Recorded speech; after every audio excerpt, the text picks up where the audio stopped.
Okay, so I'm sitting inside my 2009 Pontiac G6 GT, and it's nighttime, so it's dark outside. But anyways, this is what my dashboard looks like.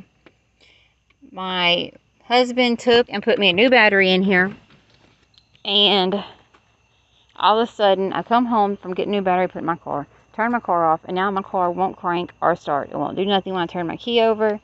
You can hear my what does it click on? Relay. No, my fuel pump. My fuel pump kick on, and that's about it. My relays are good.